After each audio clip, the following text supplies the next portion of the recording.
Cumprimento a todos os meus irmãos com a paz de Jesus. Seja bem-vindo ao estudo da lição da Escola Sabatina, número 12, a cosmovisão bíblica.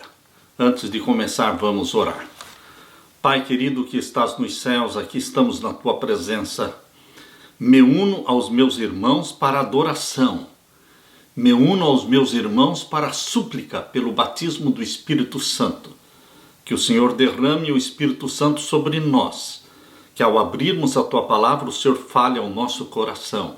É em nome de Jesus que pedimos. Amém, Senhor. A cosmovisão bíblica. O verso áureo, 1 Tessalonicenses capítulo 5 e o verso 23. O mesmo Deus da paz os santifique em tudo, e que o espírito, a alma e o corpo de vocês sejam conservados íntegros e irrepreensíveis na vinda de nosso Senhor Jesus Cristo. O livro do Apocalipse fala de duas grandes globalizações, anteriores à segunda vinda de Cristo. Apocalipse 13 descreve a globalização do erro, da mentira, quando todo mundo se maravilhará seguindo a besta do mar, conforme está em Apocalipse 13, verso 3, verso 7, verso 8, verso 12 e 16. O Apocalipse 14 também apresenta outra globalização. Aqui destaca a globalização da verdade que será pregada no mundo inteiro, chamada de Evangelho Eterno. Será pregado a cada nação, tribo, língua e povo, conforme Apocalipse 14, versos 6 e 7. Durante esses tempos difíceis do tempo do fim, qualquer vento de doutrina estará soprando e as pessoas se recusarão a dar ouvidos à verdade, entregando-se às fábulas, por meio de dois grandes erros: a imortalidade da alma e a santificação do domingo. Satanás aprisionará o povo em sua armadilha, enquanto o primeiro lança o fundamento do espiritismo, o segundo cria um laço de afinidade com Roma. Isto está no livro O Grande Conflito, 489-490. Queridos, de que lado você está? Você está do lado da globalização da mentira, do erro, adorando Roma papal, submetendo-se ao Vaticano? Ou você está do lado da globalização da verdade, junto com os 144 mil, pregando as 3 mensagens angélicas e preparando um povo para a volta de Jesus? De que lado você está? Minha oração é que você esteja ao lado da verdade. A verdade que não é popular, mas é a verdade que Deus nos chamou para pregar. As mensagens angélicas de Apocalipse 14. Que Deus derrame o Espírito Santo sobre você e sobre mim, para sermos pregoeiros da justiça, heróis e heroínas da fé nesta última geração. Aleluia! Na parte de domingo, o modelo de Jesus. Existe um modelo para ser imitado? Sim. Existe um herói a ser imitado? É Jesus Cristo, o herói que nunca perdeu nenhuma batalha. Jesus Cristo, o grande vencedor. Eu amo um texto que nós encontramos na meditação matinal, Exaltai-o, página 251, parágrafo 1. Ali diz: Cristo pousa para ser retratado em cada um dos seus discípulos. Eu quero ler o texto completo para você. Você também pode encontrar esse texto no livro Serviço Cristão, página 79, parágrafo 6. Ali diz: Cristo pousa para ser retratado em cada discípulo. A todos predestinou Deus para serem conformes à imagem do seu Filho. Romanos 8, 29. Deus quer que sejamos como Jesus na terra, desenvolvendo o mesmo caráter. Em cada um se tem de manifestar ao mundo o longânimo amor de Cristo, a sua santidade, a sua mansidão e a misericórdia e a verdade. Cristo pousa para ser retratado, reproduzido em cada discípulo. Queridos, nós temos que olhar para este modelo, o modelo que o Deus Pai colocou diante de nós. Ele se tornou um de nós, viveu entre nós 33 anos e se tornou modelo, se tornou exemplo de santidade. Queridos, Jesus Cristo não veio à Terra para mostrar ou para provar como Deus viveria na Terra. Jesus Cristo veio à Terra para mostrar e para provar como um homem pode viver em ligação contínua, em comunhão contínua com Deus e viver uma vida refletindo o caráter de Deus. Jesus Cristo é um exemplo de homem e para homens e mulheres ele nos mostrou como viver na dependência de Deus. Jesus é o modelo. Lucas capítulo 2, abra sua Bíblia. Lucas capítulo 2, vamos ver então o verso 52. Lucas capítulo 2 e o verso 52. Aqui nós lemos: E crescia Jesus em sabedoria e em estatura e em graça para com Deus e os homens. Jesus nasceu como todas as crianças nascem, com exceção de que ele não tinha um pai humano. Ele foi gerado pelo Espírito Santo. Mas ele nasceu como uma criança, ele se desenvolveu como uma criança. Quando criança ele brincava e falava como criança. E ele também teve que aprender a ler. Ele foi ensinado a ler. Ele foi alfabetizado pela professora, que foi Maria, usada pelo Espírito Santo, e ensinou Jesus Cristo a ler, a escrever e a memorizar os textos da Bíblia.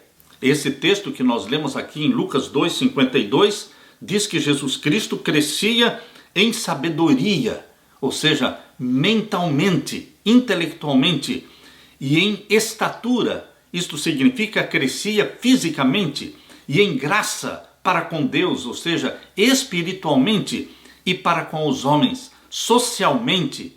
Queridos, o desenvolvimento de Jesus foi um desenvolvimento harmônico, envolvendo todos os aspectos do ser humano. Jesus foi um ser humano perfeito, o único perfeito que viveu nesta terra, porque ele nasceu santo, diferente de todos os outros seres humanos, que nascem com a natureza pecaminosa, necessitando de um Salvador. Jesus nasceu nesta terra com uma natureza física já degenerada por 4.000 anos de pecado, mas moralmente, espiritualmente ele era santo, conforme Lucas 1:35, diz ali: o santo que de ti há de nascer será chamado Filho do Altíssimo, o único que foi gerado no ventre materno pelo Espírito Santo. Queridos, Jesus nasceu santo e ele foi um exemplo de homem perfeito. O seu crescimento compreendeu todas as dimensões básicas da existência humana. De acordo com Lucas 2:52, Jesus crescia em sabedoria, ou seja, mentalmente, estatura, fisicamente e graça para com Deus, espiritualmente e também para com os homens, socialmente. Sua mente era ativa e perspicaz, com uma capacidade de reflexão e sabedoria além da sua idade. O caráter dele, de Jesus, também era belo e harmonioso. As habilidades da mente e do corpo se desenvolviam gradualmente conforme as leis da infância. Ele se desenvolveu como todas as crianças se desenvolvem. Teve que aprender a andar, teve que aprender a falar. Como criança, Jesus era incomparavelmente amável. Aquelas mãos cheias de boa vontade estavam sempre prontas para servir aos outros. Manifestavam uma paciência que nada conseguia perturbar e uma veracidade nunca disposta a sacrificar a integridade. Firme como a rocha em questões de princípios, sua vida revelava a graça da cortesia altruísta, desejado de todas as nações, página 45. Jesus veio para ser o modelo para crianças, para jovens e para adultos. Como seres humanos, você e eu não somos iguais a Jesus Cristo, que já nasceu santo. Nós não nascemos santo, porque nós nascemos de uma mãe e de um pai pecadores. Diferente de Jesus, que foi gerado pelo Espírito Santo no ventre materno e já nasceu santo. Mas, queridos, à medida que vamos crescendo, nossos pais nos dedicam a Jesus Cristo. E, queridos, quando alcançamos uma idade de maturidade, nós aceitamos a Jesus como nosso Salvador. E então o Espírito Santo gera em você e em mim a natureza santa de Jesus. É o Espírito Santo que gera em nós a natureza que nós não tínhamos quando nascemos do ventre materno, a natureza santa. Essa natureza tem que ser gerada em nós pelo Espírito Santo, por decisão, por escolha sua e minha.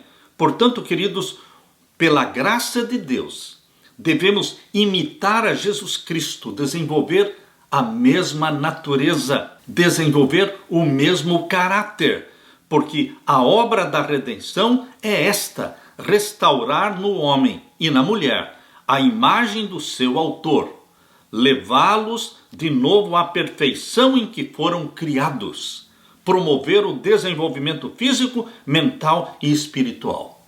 Jesus pousa para ser retratado em cada um dos seus discípulos. Jesus Cristo anseia de ver em você reproduzida a mansidão dele, o amor e a longanimidade dele. Queridos, a santidade de Jesus está à nossa disposição. É só buscarmos, é só pedirmos. Ele é o modelo que se coloca na sua frente para ser copiado.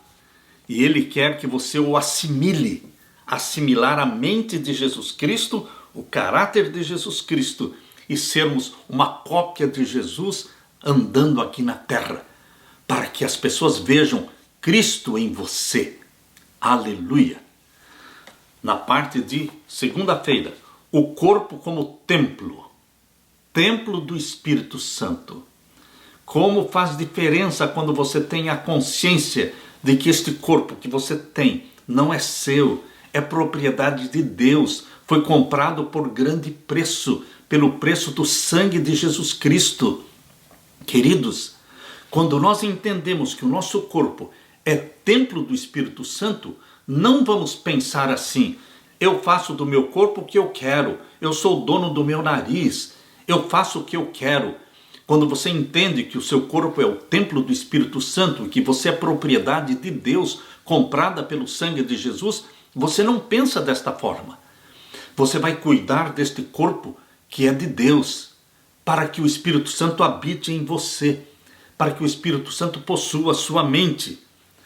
A teoria dualista de um corpo mortal e uma alma imortal, que os pagãos ensinam, não é uma teoria bíblica. Queridos, para os antigos filósofos gregos, o corpo era a prisão da alma. Para os antigos filósofos gregos, quando o corpo morria, libertava então a alma, que eles criam que era imortal. Mas isto não é bíblico, isto vem do paganismo. É um eco do conceito pagão. Os cristãos, infelizmente, em sua maioria, atualmente, também estão acreditando da forma dos filósofos gregos, da forma em que os pagãos acreditavam, que este corpo é somente a morada temporal de uma alma imortal, que será reintegrada ao corpo na ressurreição. Por outro lado, existem também os panteístas, que tornam o corpo humano divino. Acreditam que Deus e o universo sejam um e o mesmo. Para eles, todas as coisas são Deus. A árvore é Deus, tudo é Deus. A madeira é Deus, tudo é Deus.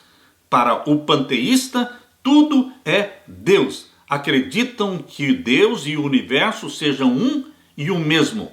Para eles, todas as coisas são Deus e o corpo humano é parte de uma única substância divina, integrada e universal. Isto também não é bíblico. Queridos, rodeados de teorias conflitantes sobre o assunto, devemos nos manter firmes no que a Bíblia e somente a Bíblia nos ensina sobre a natureza da humanidade. Nosso corpo, nosso espírito, nosso fôlego, nossa alma é um todo indivisível. Indivisível. Abra sua Bíblia e vamos ler então na primeira carta aos Coríntios, capítulo 6, verso 19. Primeira carta de Paulo aos Coríntios, capítulo 6 e o verso 19. Vamos ler do verso 18 e 19. Aqui lemos: fugir da prostituição. Por que Deus está aconselhando a você fugir da prostituição? Porque o corpo que você tem não é seu, é propriedade de Deus. Você não pode fazer com o seu corpo o que bem entende. Fuja da prostituição. Todo o pecado que o homem comete é fora do corpo, mas o que se prostitui peca contra o seu próprio corpo. Porque você, ao se prostituir, ao cometer um adultério, você se torna uma só carne com uma outra mulher que não é a sua esposa. Queridos, isto é pecar contra o próprio corpo. Por isso o verso 19 diz: ou não sabeis que o vosso corpo é o templo do Espírito Santo, que habita em vós, proveniente de Deus, e que não sois de vós mesmos? Temos consciência disso? Quando vamos comer, beber, ou fornicar, ou se prostituir, ou praticar pornografia, será que você tem consciência de que este corpo não é teu e você não pode fazer o que bem entende com ele? Nós somos propriedade de Deus. Ou não sabeis que o vosso corpo é o templo do Espírito Santo, que habita em vós, proveniente de Deus, e que não sois de vós mesmos? Verso 20. Porque fostes comprados por bom preço, glorificai, pois, a Deus no vosso corpo e no vosso espírito, os quais pertencem a Deus. Glorificar a Deus no nosso corpo é comer e beber para a honra e glória de Deus. Exatamente como está no capítulo 10, primeira carta de Paulo aos Coríntios, capítulo 10 e o verso 31. Aqui nós lemos: portanto, quer comais, quer bebais, ou façais outra qualquer coisa, fazei tudo para a glória de Deus. Quando estivermos assentados à mesa para comer e para beber, nós deveremos pensar: eu vou comer, eu vou beber para a honra e glória de Deus. Não é satisfazendo o meu apetite, não é comendo e bebendo aquilo que eu gosto, aquilo que eu prefiro, mas eu vou repetir como Jesus falou: a minha comida e a minha bebida é fazer a vontade daquele que me enviou. Queridos, é isso. Adão e Eva foram criados à imagem e à semelhança de Deus, exatamente como está em Gênesis capítulo 1, verso 26 e 27. O que se refletia não apenas em seu caráter, mas também em seu aspecto físico. Como essa imagem foi manchada e até mesmo escondida pela presença do pecado, a obra da redenção é restaurar os seres humanos à sua condição original, incluindo sua saúde física, na medida do possível, para seres que não desfrutam da árvore da vida. Ainda não estamos desfrutando da árvore da vida, mas nós poderemos cuidar do nosso corpo como templo do Espírito Santo, para termos um corpo saudável, uma mente santa. Queridos, a restauração é um processo de toda a vida. Todo o tempo ao longo da nossa vida, o Espírito Santo está restaurando em você e em mim a imagem perdida. A natureza santa de Jesus vai sendo reproduzida em nós ao longo da nossa vida. Por isso, nós chamamos isto de santificação, obra que dura toda a vida. A restauração é um processo de toda a vida, que só será completado na segunda vinda de Cristo, quando o corpo corruptível será revestido da incorruptibilidade. Exatamente como diz na primeira carta de Paulo aos Coríntios, capítulo 15. Primeira carta de Paulo aos Coríntios, capítulo 15, vamos ver então o verso 53. Aqui diz: porque convém que isto que é corruptível se revista da incorruptibilidade, e que isto que é mortal se revista da imortalidade. Então, na segunda vinda de Jesus, quando soar a trombeta, os mortos em Cristo ressuscitarão transformados, glorificados, e os vivos serão transformados no abrir e fechar de olhos. E este corpo corruptível, mortal, pecaminoso, será revestido de quê? Da incorruptibilidade, da glorificação, queridos. Isto é o que Jesus está nos prometendo. O apóstolo João escreveu ao amigo Gaio. Ele disse: amado, peço a Deus que tudo corra bem com você e que esteja com boa saúde, assim como vai bem a sua alma. Terceira carta de João, verso 2.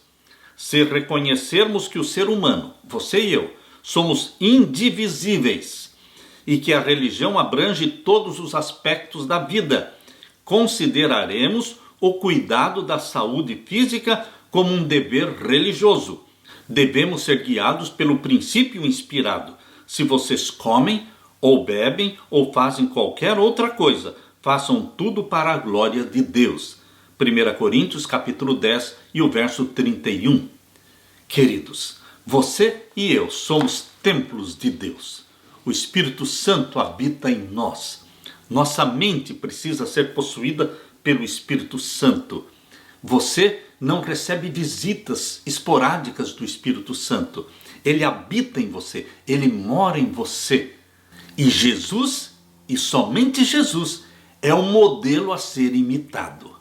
Assim como Jesus era uma possessão do Espírito Santo, você e eu precisamos ser também possessões do Espírito Santo. Homens e mulheres possuídos pelo Espírito Santo, que falam pelo Espírito Santo, são guiados pelo Espírito Santo para a glória de Deus. Aleluia! Na parte de terça-feira, a mente de Cristo.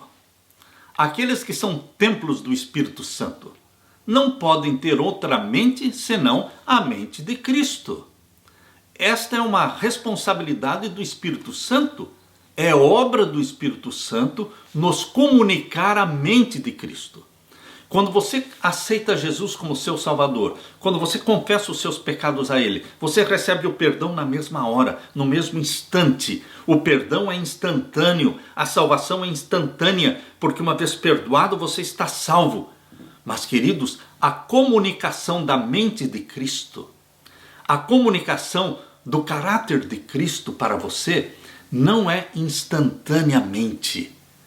Você começa a receber a mente de Cristo ao confessar os seus pecados, mas você não pode interromper este download celestial, você não pode interromper esta comunicação que o Espírito Santo está fazendo diariamente a você, da mente de Cristo, reproduzindo em você a santidade dele, os traços de caráter de Jesus, representados ali no fruto do Espírito Santo. Em Gálatas capítulo 5, ali está o fruto do Espírito Santo. São os traços de caráter de Jesus: o amor, a longanimidade, a benignidade, a mansidão, a fé, a temperança, o domínio próprio. Todos esses traços de caráter de Jesus Cristo vão sendo reproduzidos em você pelo Espírito Santo ao longo da sua vida. Isso não é instantâneo, isso é pela comunhão que nos é comunicado. Queridos, é isso que nós precisamos entender. Nós precisamos ter a mente de Cristo, mas ela nos será comunicada ao longo da nossa vida por uma constante comunhão. Abra sua Bíblia e vamos ler então na primeira carta de Paulo aos Coríntios. E vamos ler então o verso 16. Porque quem conheceu a mente do Senhor para que possa instruí-lo? Mas nós temos a mente de Cristo. Quando Paulo escreveu isso, ele estava expressando uma convicção dele e também útil para todos os cristãos. Nós temos a mente de Cristo. Alguns acreditam que o indivíduo será transformado com a mudança do ambiente. Não, devemos evitar lugares e circunstâncias que nos tornam vulneráveis à tentação. Sim, nós não podemos nos assentar na roda dos escarnecedores, como diz lá em Salmo 1. Abra sua Bíblia, em Salmo 1 e o verso 1. Aqui em Salmo 1, verso 1, nós lemos assim: Bem-aventurado o varão que não anda segundo o conselho dos ímpios, nem se detém no caminho dos pecadores, nem se assenta na roda dos escarnecedores. Isto é dever nosso, escolher não nos associar aos ímpios, não nos assentar na roda dos escarnecedores. É uma escolha diária. Nós criamos uma estratégia para evitarmos nos expor, evitando assim a vulnerabilidade às tentações. É uma escolha, conforme diz em Salmos 1, verso 1. Mas, queridos, O problema com a tentação e o pecado só pode ser resolvido pela mudança do coração, ou seja, da mente. Cristo tocou o cerne da questão quando disse: do coração das pessoas é que procedem os maus pensamentos, as imoralidades sexuais, os furtos, os homicídios, os adultérios, a avareza, as maldades, o engano, a libertinagem, a inveja, a blasfêmia, o orgulho e a falta de juízo. Marcos capítulo 7, versos 21 e 22. É do coração. Mas a expressão coração na Bíblia significa o quê? É mente. É a mente pervertida, pecaminosa, que encontra deleite no adultério, na avareza, na maldade, no engano, na libertinagem, na inveja, na blasfêmia, no orgulho, na falta de juízo. Queridos, mas a mente que você e eu recebemos através do Espírito Santo é a mente de Cristo, que sente repulsa pelo adultério, repulsa pela pornografia, repulsa pelas maldades, pelo engano, pela mentira. A mente de Jesus Cristo, ela tem repulsa pelo pecado. E à medida que a mente de Cristo nos é comunicada pelo Espírito Santo, o pecado vai se tornando ofensivo a você, repulsivo para você.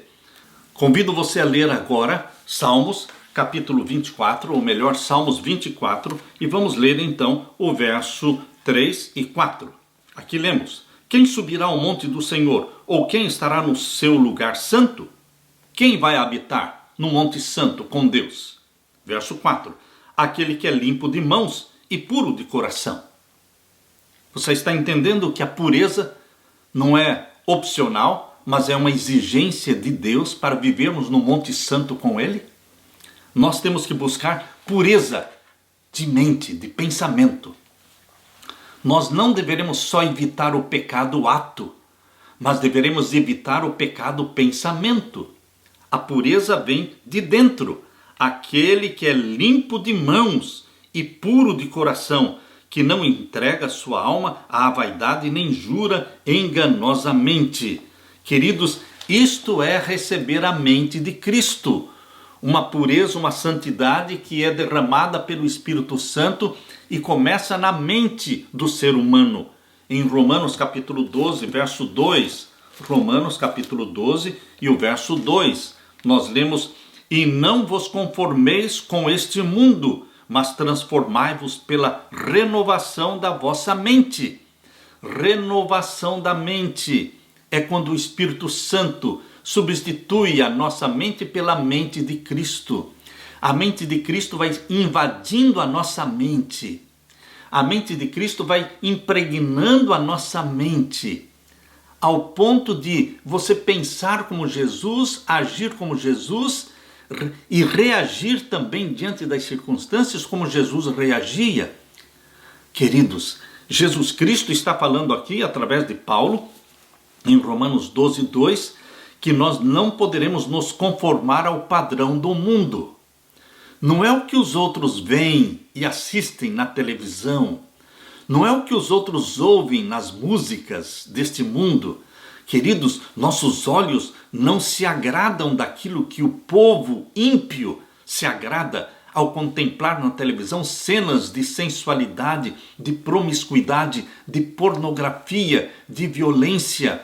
Nós temos que fugir das coisas que pervertem a mente. E não vos conformeis com este mundo, mas transformai-vos pela renovação da vossa mente. Não conformismo. O cristão é chamado para ser diferente. Jesus era diferente dos irmãos que ele tinha. Jesus era diferente dos líderes espirituais religiosos daquele tempo. Jesus foi diferente em tudo. E nós somos chamados para ter a mente de Cristo. Renovação da nossa mente. Para que experimentemos qual seja a boa, agradável e perfeita vontade de Deus. Somente tendo a mente de Cristo poderemos valorizar o que ele valorizava, priorizar aquilo que ele priorizava. Com a mente de Cristo é possível sim experimentar a boa, agradável e perfeita vontade de Deus. Você encontra prazer em fazer a vontade de Deus. em meditar nas coisas do céu. Por isso, meus queridos, Paulo está dizendo em Filipenses capítulo 4, verso 8. Filipenses capítulo 4, verso 8. Abra sua Bíblia. Vamos ler aqui, Filipenses capítulo 4 e o verso 8. Aqui nós lemos: quanto ao mais, irmãos, tudo que é verdadeiro, veja aí, a mente impregnada do Espírito Santo, a mente de Cristo comunicada pelo Espírito Santo a você, é uma mente que, exatamente como diz Paulo aqui aos Filipenses capítulo 4, verso 8, quanto ao mais, irmãos, tudo que é verdadeiro, tudo que é honesto, tudo que é justo, tudo que é puro, tudo que é amável, tudo que é de boa fama, se há alguma virtude ou se há algum louvor, nisso pensai. A mente de Cristo pensava em todas estas coisas maravilhosas, naquilo que era verdadeiro, naquilo que era honesto, naquilo que era justo, naquilo que era puro, naquilo que era amável, naquilo que era de boa fama. A mente de Cristo pensava em todas estas coisas. E assim deve ser a nossa mente também, para termos prazer em meditar em todas estas coisas lindas, positivas, mencionadas aqui no capítulo 4, verso 8 de Filipenses. Nós temos que ter a mente de Cristo. Tendo a mente de Cristo, vamos pensar como Cristo, amar como Cristo. Aqui diz em Colossenses capítulo 3, verso 2. Colossenses 3, 2. Pensem nas coisas que são de cima. Como pensar nas coisas que são do céu? Somente se tivermos a mente de Jesus. Queridos, o que o Espírito Santo faz não é uma reforma na sua vida. Não. Você morre para o pecado e você nasce do Espírito e da água. Você nasce da água e do Espírito. Você é uma nova criatura. Não é uma reforma, não é um conserto que Deus faz, corrigindo isso, corrigindo aquilo. Ele cria em você um novo homem, uma nova mulher, e dá para você uma nova mente, que é a mente de Cristo, que tem prazer em meditar nas coisas que são de cima. Por isso diz Colossenses 3, verso 2, pense nas coisas que são de cima, e não nas que são da terra. Se nós pensarmos nas coisas que são da terra, se nós vivermos concentrados e focados somente naquilo que é da terra, nós vamos ficar na terra, nós não vamos para o céu. Deus quer nos levar para o céu. Você escolhe no que você vai pensar. Você não deixa a sua mente divagar e ir na direção que ela quer ir. Você não deixa os seus olhos seguirem a direção que ele quer seguir. Você, com a sua mente, você controla aquilo que ela quer pensar. Você decide em que pensar. Você decide encher a sua mente de louvor. Você decide recitar e memorizar e encher a sua mente com textos da Bíblia. Você decide pensar nas coisas do céu, nas visões do céu. Você decide que direção os seus olhos vão seguir. Os seus olhos não seguem qualquer direção sem seu consentimento. Queridos, você decide o que ver. Você decide o que pensar. Você decide o que ouvir. Você escolhe o alimento da sua mente. É você que alimenta a sua mente. Com pornografia, com porcarias, ou você alimenta a sua mente com o Espírito Santo, pedindo o Espírito Santo, com o pão celestial, com a água da vida. O Senhor havia prometido que sob a nova aliança do novo concerto, do Novo Testamento, Ele, Deus, colocaria a sua lei na mente do seu povo e a escreveria no coração. Isso está em Hebreus capítulo 8, versos 8 a 10. Hebreus capítulo 8 e os versos 8 a 10. Aqui nós lemos, quero ler com você. Veja o que Deus fará no Novo Testamento, na nova aliança. O Espírito Santo tiraria a lei, os 10 mandamentos da pedra, e escreveria esses 10 mandamentos, que são os mesmos 10 mandamentos, na sua mente, no seu coração. Hebreus capítulo 8 e o verso 8, porque repreendendo-os lhes diz, eis que virão dias, diz o Senhor, em que com a casa de Israel e com a casa de Judá estabelecerei um novo concerto. É a nova aliança do Novo Testamento, com base no santuário celestial. Mas não segundo o concerto que fiz com seus pais no dia em que os tomei pela mão, para os tirar da terra do Egito, como não permaneceram naquele meu concerto, eu para eles não atentei, diz o Senhor. Porque este é o concerto que depois daqueles dias farei com a casa de Israel, diz o Senhor. Porei as minhas leis aonde? No seu entendimento, ou seja, o Espírito Santo grava os mandamentos de Deus, os 10 mandamentos, na nossa mente, no seu entendimento, e em seu coração as escreverei, e eu lhes serei por Deus, e eles me serão por povo. Que lindo é este sonho de Deus para você, esta promessa de Deus para você, através do Espírito Santo, gravar os mandamentos na nossa mente, para que tenhamos prazer nos mandamentos de Deus. Os salvos em Jesus Cristo, o Espírito Santo se encarrega em gravar os mandamentos na mente deles. Por isso eles terão prazer em obedecer os mandamentos. Os ímpios não podem ter prazer nos mandamentos de Deus, porque eles não têm a mente santa de Jesus. Mas os salvos em Jesus, eles recebem dia após dia, gradualmente, a mente de Jesus, e vão encontrando cada vez um maior prazer em meditar na lei do Senhor. Meu deleite é meditar na lei do Senhor de dia e de noite, diz lá em Salmos. Queridos, não é surpresa que no Sermão da Montanha, Jesus ampliou e aprofundou o significado dos mandamentos ao nível dos pensamentos e intenções.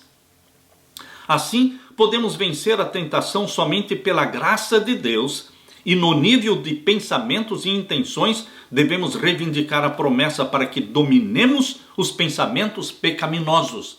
O pecado ele é vencido no pensamento, antes que se torne um ato, uma ação. Queridos, sempre teremos natureza pecaminosa até Jesus Cristo voltar. Nós teremos um corpo corrupto e pecaminoso, mas isto não significa que a natureza pecaminosa que vamos manter fisicamente deve dominar a nossa vida e as nossas decisões.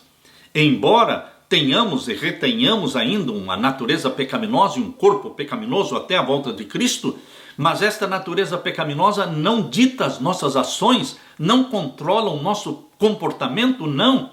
Porque nós temos uma outra natureza que foi gerada pelo Espírito Santo em você e em mim, e nos foi comunicada a mente de Cristo. E a mente de Cristo e a natureza santa de Cristo prevalecem em nós, sufocam a natureza pecaminosa. Não a deixam dominar nossa vida. Queridos, o corpo pecaminoso, ele dura até a volta de Cristo, mas não a mente pecaminosa. A mente pecaminosa não pode durar até a volta de Jesus Cristo, porque ela tem que ser santificada. A mente de Cristo tem que ser implantada em você. Quando o selo do Deus vivo for aplicado em você, este selo do Deus vivo implanta também em você a mente de Cristo, a natureza santa de Jesus Cristo. Essa natureza santa que está sendo comunicada a você durante toda a vida. Quando o selo do Deus vivo for aplicado, será realmente comunicada a você a plenitude da mente de Cristo, a plenitude da natureza santa de Jesus Cristo. Após o fechamento da porta da graça, o povo de Deus, os remanescentes de Deus, que viverão à vista de um Deus santo, sem mais ter um intercessor no céu.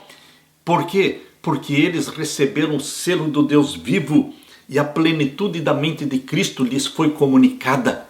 Eles foram selados não só com o sábado, o 7º dia da semana, como sinal de Deus. Eles foram selados pela implantação da plenitude da mente de Cristo.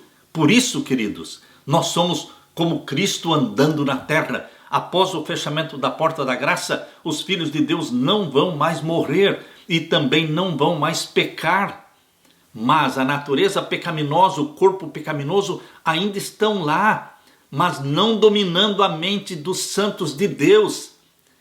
Este corpo pecaminoso, esta natureza pecaminosa, eles serão destruídos e desaparecerão na segunda vinda de Jesus, quando o corpo corruptível será revestido da incorruptibilidade e o que é mortal será revestido da imortalidade. Queridos, nós podemos vencer a tentação somente pela graça de Deus. No nível dos pensamentos temos que vencer, no nível das intenções devemos vencer. Embora não sejamos ainda perfeitos, já somos considerados perfeitos em Cristo Jesus. Queridos, Filipenses capítulo 3, versos 12 a 15. Filipenses capítulo 3 e os versos 12 a 15. Aqui nós lemos: não que já a tenha alcançado ou que seja perfeito, mas prossigo para alcançar aquilo para o que fui também preso por Jesus Cristo. Paulo diz: eu ainda não sou perfeito, mas eu estou no caminho da perfeição. Não que já tenha alcançado ou que seja perfeito, mas prossigo para alcançar aquilo. É o caminho da perfeição. Quando você está palmilhando e caminhando no caminho da perfeição, você já é considerado aos olhos de Deus como um homem e uma mulher perfeitos, porque é Cristo em você, a esperança da glória. E agora o verso 13: irmãos, quanto a mim, não julgo que eu haja alcançado. Ou seja, Paulo não estava de braços cruzados dizendo: eu já alcancei a perfeição, eu já alcancei a plenitude da mente de Cristo. Ele disse: não, eu estou no caminho, eu estou recebendo. Por isso Paulo diz no verso 13: irmãos, quanto a mim, não julgo que eu haja alcançado, mas uma coisa eu faço. Ou seja, ele não está passivo, ele está ativo. Uma coisa eu faço, e é que, esquecendo-me das coisas que para trás ficam, minha vida passada, e avançando para as que estão diante de mim, avançando, indo para frente, olhando para o céu. Queridos, nossos olhos precisam ser fixados no céu, de onde vem o socorro.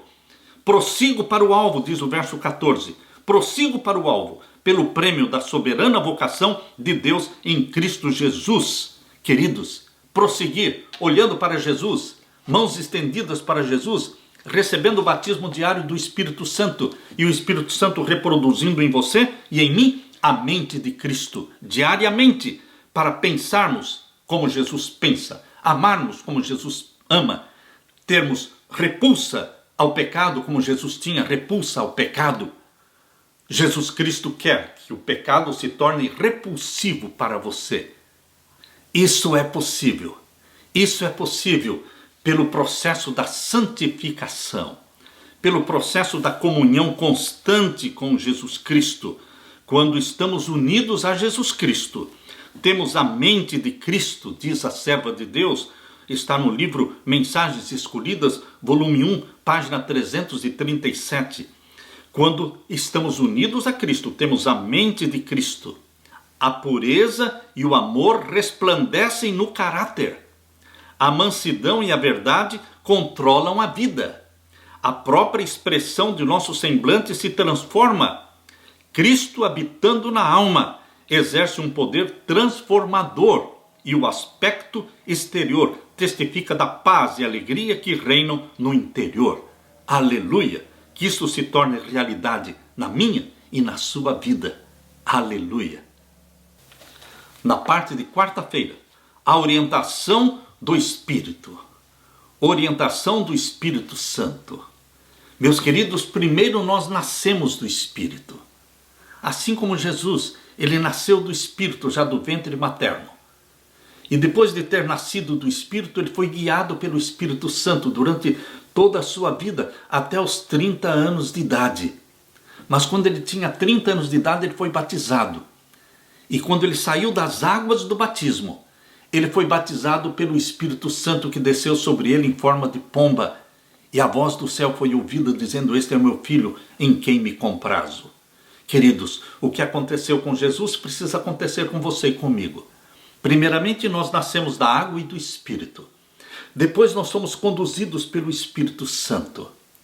Esta chuva temporã do Espírito Santo sendo derramada sobre você. Quando você nasce do Espírito, você começa a receber a chuva temporã do Espírito Santo. E você vai nesta comunhão, neste caminhar com Jesus Cristo, andando com Jesus Cristo, em direção ao batismo do Espírito Santo. Vai chegar um momento em que você também vai ser batizado pelo Espírito Santo e você vai se tornar possessão do Espírito Santo. Queridos, Jesus Cristo quer que você seja orientado, mas também batizado pelo Espírito Santo. Nascer do Espírito, ser guiado pelo Espírito e depois ser batizado pelo Espírito Santo. O Espírito Santo derrama o amor em nosso coração. Romanos 5,5. O Espírito Santo nos conduz a uma experiência de salvação. João capítulo 16, versos 7 a 11. O Espírito Santo nos guia em toda a verdade. João capítulo 16, verso 13. O Espírito Santo nos capacita para a missão. Atos capítulo 1, verso 8. Tudo obra do Espírito Santo. Depois que você é salvo por Jesus Cristo, o Espírito Santo se apossa de você e o Espírito Santo vai fazer tudo se você permitir. Se você buscar, se você pedir, o Espírito Santo vai fazer tudo na sua vida. Ele vai nos capacitar para a missão. Atos capítulo 1, verso 8. Atos capítulo 1, verso 8 deixa muito claro. É o Espírito Santo que capacitou os discípulos a testemunharem. Aqui diz em Atos capítulo 1, verso 8. Mas vós recebereis a virtude do Espírito Santo, que há de vir sobre vós. E ser-me-eis testemunhas, tanto em Jerusalém, como em toda a Judeia e Samaria e até os confins da terra. Os discípulos, eles nasceram da água e do Espírito. Foram guiados pelo Espírito Santo, enquanto durante 3 anos eles viveram e conviveram com Jesus Cristo. Enquanto eles estavam convivendo com Jesus Cristo no ministério terrestre, que durou 3 anos e meio, neste período eles estavam sendo guiados pelo Espírito Santo, mas ainda não tinham sido batizados pelo Espírito Santo. Porém, quando Jesus subiu para o céu, ele disse: vocês fiquem em Jerusalém, até que do alto sejam revestidos do Espírito Santo. Esperem, anseiem e se preparem para algo maior, que é o batismo do Espírito Santo. E quando vocês forem batizados pelo Espírito Santo, isso aconteceu no dia do Pentecostes, em Atos capítulo 2, então vocês serão testemunhas minhas no mundo inteiro. Queridos, aqui diz, capítulo 1, verso 8, mas vós recebereis a virtude do Espírito Santo, que há de vir sobre vós, e ser-me-eis testemunhas, tanto em Jerusalém, como em toda a Judeia e Samaria e até os confins da terra. E este batismo do Espírito Santo ocorreu em Atos capítulo 2. E o Evangelho explodiu em todo o mundo. Queridos, isso que aconteceu na vida dos discípulos precisa acontecer também na sua vida, na minha vida. Nascidos do Espírito, guiados pelo Espírito Santo. Mas agora nós precisamos nos preparar e pedir e ansiar pelo batismo do Espírito Santo, para terminarmos a pregação do Evangelho no mundo todo. Você não recebe os dons do Espírito Santo no momento em que se batiza. Ali é o começo da sua experiência com Jesus Cristo. Ali você nasce do Espírito como uma criancinha espiritual. E você precisa se desenvolver pela comunhão, pelo alimentar-se da palavra de Deus diariamente. Você está crescendo como uma criancinha espiritual. E você vai se fortalecendo. E então vai chegar um momento em que você estará preparado, sim, para ser batizado pelo Espírito Santo e ser abençoado com os dons do Espírito Santo. Enquanto cumprirmos com a missão que Deus nos deu, vamos ter assistência do Espírito Santo. Então, manhã após manhã, devemos nos ajoelhar diante do Senhor e renovar nossos votos de consagração a Ele. Se fizermos isso, Ele nos concederá a presença do Espírito Santo com seu poder vivificante e santificador. Lembre-se, meu querido irmão, o plano de Deus para a sua vida é que nós nasçamos da água e do Espírito. Sejamos guiados pelo Espírito Santo, mas que busquemos, ansiemos pelo batismo do Espírito Santo, para termos a plenitude do Espírito Santo e a mente de Cristo implantada em nós, para a glória de Deus. Aleluia! Na parte de quinta-feira, pronto para o seu aparecimento. Você está pronto para a volta de Jesus? Se Jesus viesse hoje, você estaria pronto? Se você ou eu, se morrermos hoje, estaríamos prontos? Certos da nossa salvação ou em dúvida? Ora, meus queridos, a dúvida da salvação acontece quando nós temos ainda pecados não confessados. Se temos todos os nossos pecados conhecidos e conscientes confessados, abandonados, nós podemos ter a certeza da salvação. estar pronto para viver por Cristo ou estar pronto para morrer por Cristo? Este deve ser o nosso desafio. Pronto para viver ou pronto para morrer? Eis-me aqui, Senhor, para o arado, ou seja, para pregar o evangelho, para trabalhar por Jesus, ou para o altar, ou seja, para ser sacrificado. Esta é a minha oração. Eis-me aqui, Senhor, estou pronto, ou para o arado, ou para o altar. Que o Senhor me use, ou para viver por Cristo, ou para morrer por Cristo. Antes morrer do que pecar. Eu tenho carregado comigo este pensamento, este lema. Queridos, desde que eu era jovem, eu comecei a repetir isso na minha vida. Antes morrer do que pecar. Se você repetir diariamente isso, você vai sentir cada vez mais repulsa pelo pecado. Porque você tomou a decisão de antes morrer do que pecar. Ou seja, você quer a salvação e a salvação em Cristo a qualquer preço. O pecado que tiver que ser confessado, será confessado. O pecado que tiver que ser abandonado, será abandonado. Porque você vai repetindo e isso vai tomando conta da sua mente. Antes morrer do que pecar.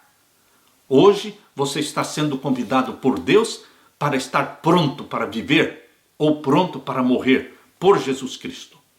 Se não tomarmos cuidado, o mundo vai perverter nossas prioridades.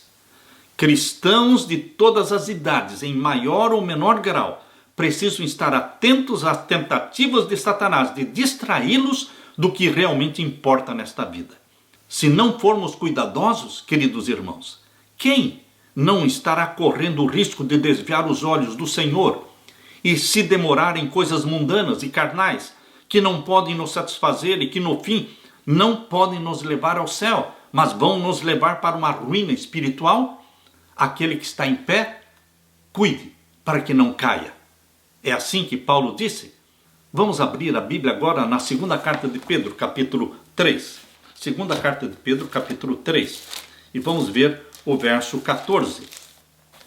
E o verso 14. Pelo que, amados, aguardando estas coisas, procurai que dele sejais achados imaculados e irrepreensíveis em paz. Aqueles que acham que podem viver uma vida pecaminosa até a volta de Jesus, deveriam considerar o que nós estamos lendo aqui na segunda carta de Pedro, capítulo 3, verso 14. E pelo que, amados irmãos, aguardando estas coisas, procurai com que dele sejais achados como? Como é que nós devemos ser achados por Deus? Ou na hora que morremos, nada mais pode ser feito para mudar a nossa situação espiritual, ou nosso caráter, nossa mente? Queridos, em vida nós devemos buscar ser achados o quê? Imaculados, irrepreensíveis. Se você está buscando viver uma vida imaculada, irrepreensível, você está correto. É pela comunhão com Jesus Cristo. Não é confiando em si mesmo, não é nos seus méritos. Nós não temos méritos, mas Jesus Cristo quer que você persiga um alvo elevado de imaculado, irrepreensível. Sede vós perfeitos, como perfeito é o vosso Pai que está no céu, disse Jesus Cristo. E também na carta de Pedro diz: sede vós santos, porque eu sou santo. Portanto, queridos, nós temos que perseguir um alvo de santidade. É exatamente isso que Pedro está dizendo. Buscarmos uma vida imaculada e irrepreensível. Também não é diferente o que João falou na sua primeira carta de João, capítulo 3. Primeira carta de João, capítulo 3, versos 1 até o verso 3. Aqui nós lemos: vede quão grande amor nos tem concedido o Pai, que fôssemos chamados filhos de Deus. Quer um privilégio maior do que este? Ser chamado filho de Deus? Ora, Jesus é filho de Deus. E você também lhe é concedido o privilégio de ser chamado filho de Deus, porque isso é o que nós somos, filhos e filhas de Deus, gerados pelo Espírito Santo, tendo a mente de Cristo, o caráter de Cristo, a natureza santa de Cristo. Então, queridos, aqui diz o verso 1, 1 João 3, 1. Por isso, o mundo não nos conhece. O mundo odiou a Cristo. Tanto é que o crucificaram. o mundo também vai nos odiar, porque nós refletimos a santidade de Jesus. Por isso o mundo não nos conhece, porque o não conhece a Ele. O que aconteceu com Jesus de perseguição vai acontecer conosco. Todos que vivem piamente em Cristo padecerão perseguições. Isso é o que diz Paulo a Timóteo. E agora o verso 2. Amados, agora somos filhos de Deus, e ainda não é manifestado o que havemos de ser. Como não é manifestado o que havemos de ser? Porque João está dizendo, nós não sabemos exatamente como será o nosso corpo na ressurreição, como será o nosso corpo na glorificação. Não sabemos exatamente como será, mas aí ele dá uma orientação, ele dá uma dica de como será. Aqui ele diz, vamos ler de novo o verso 2, amados, agora somos filhos de Deus, e ainda não é manifestado o que havemos de ser, mas sabemos, agora ele está dizendo aquilo que ele tem certeza, mas sabemos que quando ele se manifestar, ou seja, na segunda vinda de Jesus, quando ele descer do céu com poder e glória, quando ele se manifestar, seremos semelhantes a ele. Seremos semelhantes a ele. Lembram-se vocês de como Jesus ressuscitou dos mortos? Ressuscitou com um corpo glorificado. Um corpo glorificado não está mais sujeito ao tempo e ao espaço. Não está mais preso pelas paredes. Jesus se colocou no meio dos discípulos, estando numa sala fechada, com portas fechadas, janelas fechadas. Jesus se colocou no meio deles. Queridos, assim como Moisés e Elias apareceram no Monte da Transfiguração para Jesus, apareceram em glória e desapareceram, assim são seres glorificados. Assim era Jesus quando ressuscitou, aparecia e desaparecia. Ele foi ao céu e voltou no mesmo dia. Queridos, Jesus Cristo disse para Maria, não me toques porque ainda não subi ao Pai. E no mesmo primeiro dia da semana, apareceu lá na estrada de Emaús, para os discípulos de Emaús. Queridos, ele foi ao céu e retornou. Não somente ele, mas toda aquela multidão que ressuscitou glorificada com Jesus Cristo. Assim como ele é, nós seremos, diz aqui. Mas sabemos que quando ele se manifestar, seremos semelhantes a ele. Teremos um corpo glorificado como diz Jesus. Aleluia para isso. Aleluia. Se alegre. Você vai ressuscitar no vigor da juventude. No vigor da juventude. Mas com um corpo glorificado. Você se lembra de Adão e Eva quando foram criados? Eles foram criados não no reino animal, mas num reino superior. A imagem e a semelhança de Deus, no reino espiritual de Deus. Eles eram vestidos não de roupa matéria, eles eram vestidos de glória. Adão e Eva eram vestidos de glória, porque eles eram glorificados. Eles perderam estas vestimentas de glória quando pecaram. Mas, queridos, em Jesus Cristo, você recupera as vestimentas de glória. Quando formos transformados de mortais para imortais na segunda vinda de Jesus, ou quando os mortos forem ressuscitados na segunda vinda de Jesus, todos seremos transformados e glorificados. Ressuscitados e vivos, todos serão glorificados. Estaremos revestidos de glória, como Adão e Eva antes do pecado, como Jesus Cristo após a sua ressurreição.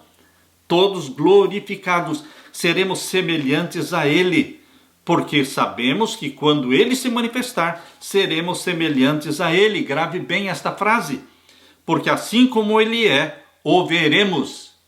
Assim como Ele é, o veremos, e assim como Ele é, nós seremos. Aleluia! E o verso 3, e qualquer que nele tenha esta esperança, e qualquer um de vocês que tenha esta esperança em Jesus Cristo, purifica-se a si mesmo.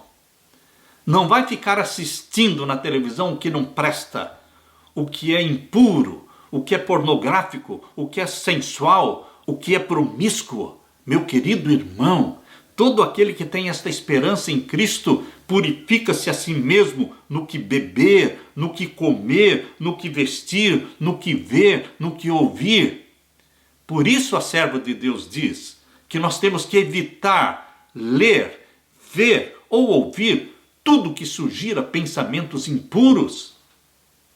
Nós queremos a santidade de Jesus, porque assim como Ele é, nós seremos. E qualquer que nele tenha esta esperança, purifica-se a si mesmo, como também Ele é puro. O padrão que Deus está colocando na sua frente, meu irmão, é Jesus Cristo, para você ser como Ele é, para que nós tenhamos a mente de Jesus, uma vida pura, uma vida santa. Não seja como o servo mau que diz: tarde virá o meu Senhor. Queridos, nós precisamos estar prontos hoje. Nós não temos o dia de ontem e não temos o dia de amanhã, mas nós temos o dia de hoje. Por isso, a insistência da palavra de Deus é no hoje.